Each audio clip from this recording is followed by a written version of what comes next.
नमस्कार, मैं रवीश कुमार। बीजेपी के दानवीर कर्ण का नाम क्या आप जानते हैं? ये वो कर्ण है, जब बीजेपी को चंदा देते हैं तो उस राशि का मुकाबला कोई नहीं कर सकता। हमने तो किसी पार्टी के इतने बड़े बड़े नेताओं को इतना पैसा दान करते कभी नहीं देखा। अगर आप किसी को दान देना चाहते हैं तो निश्चित रूप से दान देने की प्रेरणा आप किसी से ना लें, बीजेपी के बड़े नेताओं से ही ग्रहण करें। आपका पैसा भी बचेगा। अव्वल तो जिस पार्टी को चंदे से 12,930 करोड़ मिला हो, वह अपने कार्यकर्ताओं से चंदा क्यों मांग रही है और उसके बड़े नेता इतना इतना पैसा क्यों दान कर रहे हैं। लेकिन यह मत समझिए कि पार्टी के खजाने में 12,930 करोड़ आया है, क्योंकि इसके राष्ट्रीय अध्यक्ष जेपी नड्डा ने 1,000 रुपया चंदा दिया है। 1,000। हम आज के वीडियो में इस पर बात करेंगे और उन पत्रकारों की भी जिन्होंने इलेक्टोरल बॉन्ड का भांडा फोड़ दिया। इसी के साथ हमारे YouTube channel Ravish Kumar official के सब्सक्राइबर की संख्या 90 लाख होने जा रही है। मुमकिन है जब तक यह वीडियो आप तक पहुंचेगा 90 लाख की संख्या हो चुकी होगी। यह आपकी कामयाबी है, तो आपको बधाई। अब हम आते हैं आज के मूल विषय पर। यह उसी की रसीद है जो बीजेपी के अध्यक्ष ने खुद ट्वीट की है। इस पर 1 मार्च 2024 की तारीख लिखी है। 1,000 की इतनी बड़ी राशि दान करने वालों में वाणिज्य मंत्री पीयूष गोयल भी हैं और स्मृति ईरानी भी। 2019 के हलफनामे के अनुसार स्मृति ईरानी की संपत्ति 8 करोड़ बताई गई है। स्मृति ईरानी और पीयूष गोयल 10 साल से मंत्री हैं। इन दोनों ने 1,000 की रसीद कटा दी। प्रधानमंत्री नरेंद्र मोदी, गृह मंत्री अमित शाह ने तो 2-2 हजार रुपए चंदे में दिए हैं और यह इसी की रसीद है। इन दोनों की बराबरी केवल विदेश मंत्री एस जयशंकर ने की है। उन्होंने भी 2,000 रुपए की रसीद कटाई है। सभी के डिटेल तो हमारे पास नहीं है, सभी मंत्रियों के, लेकिन यही ट्रेंड है तो लगता है मोदी मंत्रिमंडल से चंदे की राशि 1 लाख भी नहीं पूछ पाएगी। इन मंत्रियों की आगवानी में जिले का भाजपा कार्यकर्ता न जाने कितने पैसे फूंक देता होगा घोड़ा गाड़ी और भीड़ के इंतजाम में, मगर इन लोगों ने हजार रुपए देकर अपनी जो दयावानी दिखाई है वो गजब की है। कोई ये ना कहे कि छिपा कर दिया है, इसलिए इन लोगों ने बाकायदा रसीद ही ट्वीट कर दिया। 12,930 करोड़ का चंदा हासिल करने वाली पार्टी के इन गरीब नेताओं की जेब से पार्टी ने 1,000 रुपए निकलवाने का जुल्म ही क्यों किया? क्या पार्टी अपने फंड से इन्हें 5, 10 या 1 लाख रुपए नहीं दे सकती थी, ताकि दिखाने के लिए ही सही बड़े नेताओं की दान की राशि थोड़ी बड़ी हो जाती? वो भी यह चंदा विकसित भारत बनाने के लिए दिया जा रहा है। हम आज जान पाए कि इनके 5-10 हजार रुपए से इतना बड़ा देश विकसित बनने वाला है। आप भी रवीश कुमार ऑफिशियल देखा कीजिए, वरना बिना जाने ही विकसित भारत में प्रवेश कर जाएंगे। NarendraModi.in/donation ये लिंक है, जिसे चटकाने पर एक पेज खुलता है जो लैपटॉप पर अलग दिखता है, फोन पर अलग। लैपटॉप पर लिंक खोलने से आप 5, 50, 100, 500, 1,000, 2,000 के विकल्पों में डोनेशन दे सकते हैं। इसमें आपसे ईमेल मांगा जा रहा है, फोन नंबर मांगा जाता है, लेकिन यही वो पार्टी है जिसने चुनाव आयोग से कहा कि बॉन्ड कौन दे गया इसका रिकॉर्ड नहीं रखा गया। नियम तो यही है कि 2,000 रुपए तक का चंदा देने वाले को पहचान बताने की जरूरत नहीं, मगर यहां ईमेल और फोन नंबर मांगे जा रहे हैं। किससे? जो 5 और 50 रुपए का चंदा दे रहा है। और 1 करोड़ का बॉन्ड कौन दे गया, बीजेपी उसका रिकॉर्ड नहीं रखती है। यही तो कहा है चुनाव आयोग को। क्या आपको गेम समझ आया? कांग्रेस और अन्य दलों ने भी ऐसी दलील दी है, मगर फोन पर खोलने से एक और ऑप्शन भी खुला, जिसमें लिखा है कि अगर आप 2,000 से अधिक का डोनेशन देना चाहते हैं तो यहां क्लिक करें। इसके बाद अलग से एक पेज और खुलता है। 20,000 से अधिक का चंदा देना हो तो आपको पैन कार्ड की जानकारी देनी होगी। यही नहीं, 1 करोड़ तक का चंदा देने की भी सुविधा इस वेबसाइट में बना दी गई है। यानी प्रधानमंत्री नरेंद्र मोदी से लेकर स्मृति ईरानी तक के पास 2,000 से अधिक और 20,000 से अधिक चंदा देने का विकल्प था। जब मंत्री अपनी रसीद सार्वजनिक कर रहे हैं तो जाहिर है उन्हें अपनी पहचान बताने से दिक्कत नहीं, और वो यह भी समझते होंगे कि बताना चाहिए। फिर बीजेपी ने चुनाव आयोग को क्यों कहा कि करोड़ों के बॉन्ड कौन दे गया, उन्हें नहीं पता, उसका रिकॉर्ड नहीं रखा गया।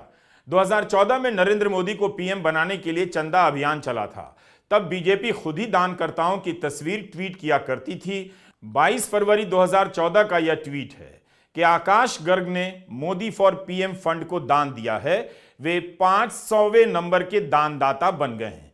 अगले दिन ट्वीट होता है, यह तस्वीर श्याम शर्मा की है। बताया जाता है कि मोदी फॉर पीएम फंड को डोनेट करने वाले ये 1000वें व्यक्ति बन गए हैं। तब बीजेपी अपने दानदाताओं की तस्वीरों के साथ जानकारी देती थी, लेकिन जब पारदर्शिता के नाम पर बॉन्ड का कानून लेकर आई, तब पार्टी ने कह दिया कौन बॉन्ड देकर गया उसकी जानकारी नहीं। उम्मीद है जोश में आकर बीजेपी के किसी कार्यकर्ता ने अपनी सारी पैतृक संपत्ति ना दान कर दी हो। उसे पता रहना चाहिए कि बड़े नेता जब 1-1 हजार 2-2 हजार दे रहे हैं तो उसे कितना देना चाहिए। गनीमत है कि इन लोगों ने ज्यादा नहीं दिया, वरना 12,930 करोड़ का हिसाब इनके ही चंदे से भर जाता। लॉटरी किंग और एनर्जी ड्रिंक वालों का सैकड़ों करोड़ रुपया बेहद मामूली सा नजर आता। 2018 से 2023 के बीच 20 दलों को जो चंदा मिला है उसमें सबसे अधिक चंदा बीजेपी को मिला है, 12,930 करोड़। राजनाथ सिंह जब पार्टी के राष्ट्रीय अध्यक्ष थे, यानी 2014 के पहले, तब उन्होंने मोदी फॉर पीएम फंड के लिए पार्टी के चुने गए सांसदों, विधायकों और पार्षदों से अपील की थी कि 1 महीने की अपनी सैलरी दान कर दें। सोचिए, नरेंद्र मोदी को पीएम बनाने के लिए इन लोगों ने 1 महीने की सैलरी दी और प्रधानमंत्री बनने के बाद मोदी जी ने 2000 का चंदा दिया। 2014 में प्रधानमंत्री बनने पर नरेंद्र मोदी ने कहा था बीजेपी उनकी मां है। मित्रों, नेशनल काउंसिल की मीटिंग में मैंने भारतीय जनता पार्टी के सभी इलेक्टेड रिप्रेजेंटेटिव से ये अनुरोध किया था कि मोदी फॉर पीएम फंड के लिए कम से कम 1 माह के वेतन डोनेट करने का वह कष्ट करें। मैं समझता हूं कि आप सभी का सहयोग प्राप्त होगा। मैंने स्वयं अपने 1 माह के वेतन को मोदी फॉर पीएम फंड के लिए डोनेट किया है। उम्मीद है जिन लोगों ने चंदा दिया, पार्टी के लिए काम किया, उन्हें इस बात का बुरा नहीं लगा होगा कि कांग्रेस से विधायक आकर उनकी पार्टी की सरकार में मुख्यमंत्री बन गए, मंत्री बन गए। उन्हें यह भी समझना चाहिए कि ऐसे लोग भी चंदा देकर आते होंगे या ईडी के डर से अपनी संपत्ति साथ लेकर आ जाते होंगे बचाने के लिए। क्या कोई फ्री में ईडी से किसी की संपत्ति बचाएगा, वो भी विरोधी दल के नेता की?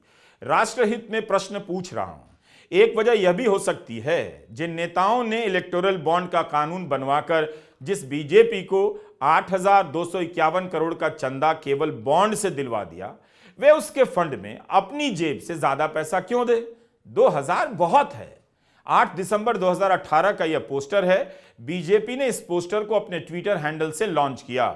इसमें भी सैनिकों के साथ प्रधानमंत्री की तस्वीरें हैं। लिखा है कि वे सैनिकों के लिए काम करते हैं, सुरक्षित भारत के लिए साथ आइए। इस पर यह भी लिखा है कि उन्हें चंदा देकर प्रधानमंत्री से मिलने का मौका मिलेगा। यह तो बीजेपी ही बता सकती है कि कितने दानकर्ताओं को प्रधानमंत्री से मिलवाया गया, मगर यह जरूर जानते हैं कि सैनिकों की तस्वीर लगाकर चंदा मांगा गया। और इस अभियान के 4 साल बाद 2022 में अग्निवीर योजना लाई जाती है और सेना में जवानों की नौकरी 4 साल की कर दी जाती है। भाजपा ने 25 दिसंबर 2021 से लेकर 11 फरवरी 2022 तक एक अभियान चलाया। इसका नाम था campaign to make India great. इसमें अटल बिहारी वाजपेयी की जयंती से लेकर दीनदयाल उपाध्याय की पुण्यतिथि के बीच 5 रुपए से लेकर 1,000 रुपए तक का चंदा देने का प्रावधान था। इसके अलावा 2018 में धनतेरस के अवसर पर भी चंदा अभियान लॉन्च हुआ और बीजेपी के लिए फंड मांगा गया। 2018 में इलेक्टोरल बॉन्ड लागू हुआ। उस साल बीजेपी ने अपनी पार्टी की तरफ से कई प्रकार के चंदा अभियान चलाए। 2017-18 से 2022-23 के बीच बीजेपी को सदस्यता शुल्क और आजीवन सहयोग निधि से 209 करोड़ रुपए मिले। इसमें से 170 करोड़ आजीवन सहयोग निधि से मिला। 2018 से अप्रैल 2019 के बीच इलेक्टोरल बॉन्ड से कितना चंदा मिला, इसकी जानकारी नहीं है। सुप्रीम कोर्ट ने कहा है कि इस पर सोच समझकर फैसला लिया गया है। उसके आदेश में इस दौरान की जानकारी शामिल नहीं है। राजनीतिक दल चंदा अभियान चलाते ही हैं। जब पार्टी के नेता, चाहे कांग्रेस के हों या बीजेपी के, खुद चंदा देते हैं तो बताते हैं, ट्वीट करते हैं। कोई आम दानकर्ता चंदा देता है उसके बारे में भी बता देते हैं, फोटो ट्वीट कर देते हैं, लेकिन कॉरपोरेट ने, कंपनियों ने चंदा दिया इसके बारे में नहीं बताते। रेड के बाद जब चंदा दिया उसके बारे में भी नहीं बताते, विचित्र सा तर्क ले आते हैं। कांग्रेस प्रवक्ता पवन खेड़ा ने तो 6 लाख से अधिक का चंदा दे दिया। जयराम रमेश सहित कई नेताओं ने 1,38,000 का दान दिया और सार्वजनिक रूप से बताया कि उन्होंने पैसे दिए हैं। कांग्रेस के पास 2,000 करोड़ से कम पैसा है जो इलेक्टोरल बॉन्ड से मिला है, इलेक्टोरल ट्रस्ट से मिला है, जो चंदे से मिला है। पार्टी आर्थिक तंगी से गुजर रही है। यही नहीं, आयकर विभाग के कांग्रेस के कुछ खातों पर रोक लगा देने से मुश्किल में पड़ गई है। भारी जुर्माना भी लगाया गया है। कांग्रेस हारी हुई पार्टी है, 10 साल से केंद्र की सत्ता से बाहर है, राज्यों में भी उसकी सरकारें घट गई हैं, लेकिन उसके नेताओं ने चंदा अभियान शुरू किया तो 1,000 2,000 नहीं, 1-1 लाख रुपए दिया। राजनीतिक दलों को चंदा कहां से मिलता है, कब कब मिलता है और कितना मिलता है, इसकी सही जानकारी बहुत मुश्किल है। इलेक्टोरल बॉन्ड से यह पता तो चलता है कि बीजेपी को 8,251 करोड़ मिला। इसमें इलेक्टोरल ट्रस्ट, नगद, बैंक ट्रांसफर से मिली रकम जोड़ दें तो यह राशि 12,930 करोड़ हो जाती है। स्क्रोल की वेबसाइट ने ऑडिट रिपोर्ट देखकर यह हिसाब निकाला। बॉन्ड को लेकर बहुत सवाल हो रहे हैं, मगर इसका मतलब यह नहीं कि चंदा बॉन्ड से ही मिलता है। फिर भी घोषित तरीके से किसी पार्टी के पास करीब 13,000 करोड़ हो और उसके बाद दूसरी राष्ट्रीय पार्टी के पास 2,000 करोड़ से कम हो तो इसका असर चुनावों पर दिखेगा। कांग्रेस प्रचार में पिछड़ी नजर आएगी, हर तरफ बीजेपी का ही विज्ञापन नजर आएगा। एडीआर की रिपोर्ट है कि 2020-21 और 2022-23 के बीच बीजेपी की आमदनी 23% से अधिक बढ़ गई, 1917 करोड़ से बढ़कर 2,360 करोड़ हो गई। 2022-23 में राष्ट्रीय दलों को जितना पैसा मिला उसका 77% पैसा बीजेपी को मिला। बीजेपी को मिला 1917 करोड़ और कांग्रेस को मिला 541 करोड़। किसी भी तरीके से देखिए, बीजेपी पैसे के मामले में सभी दलों से आगे निकल चुकी है। उसके पास इतना पैसा है कि वह अपने कार्यकर्ताओं के लिए पेंशन दे सकती है और पार्टी पदाधिकारियों को वेतन दे सकती है। 12,930 करोड़ की राशि सामान्य नहीं है। यही नहीं, दूसरे दलों के पैसे वाले उम्मीदवार ईडी वगैरह की जांच से डरकर बीजेपी में आ जाते हैं। इस तरह विपक्ष को आर्थिक रूप से ही नहीं, उसके मानव संसाधनों से भी कमजोर कर दिया जाता है, उनका अगवा कर लिया जाता है। ईडी के डर से बीजेपी में जाने वाले नेताओं को दल बदल के रूप में देखा जाता है, मगर यह दल बदल नहीं है, एक प्रकार का अपहरण है। नेताओं से लेकर कार्यकर्ताओं को अगवा किया जा रहा है। एक वरिष्ठ नेता, नाम नहीं लेना चाहता हूं, इसी प्रदेश के एक वरिष्ठ नेता कांग्रेस पार्टी को छोड़ते हैं और रो के कहते हैं, मेरी मां से रो के कहते हैं कि सोनिया जी मुझे शर्म आ रही है, मेरे में इन लोगों से, इस शक्ति से लड़ने की हिम्मत नहीं है, मैं जेल नहीं जाना चाहता हूं। और ये एक नहीं है, ऐसे हजारों लोग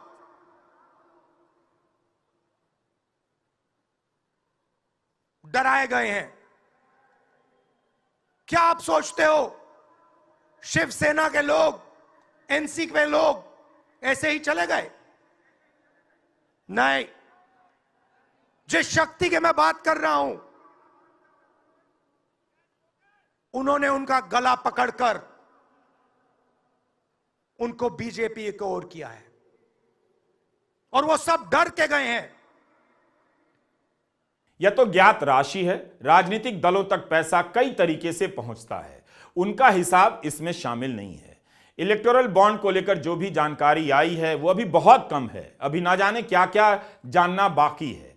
चंदे के धंधे का पर्दाफाश करने वाले आरटीआई कार्यकर्ता लोकेश बत्रा ने एक और नई जानकारी हासिल की। नवंबर 2023 में सुप्रीम कोर्ट ने बॉन्ड पर सुनवाई पूरी कर ली थी और फैसला सुरक्षित रख लिया था। इस दौरान भी सरकार ने बॉन्ड छापे हैं, 1-1 करोड़ के 8,350 बॉन्ड।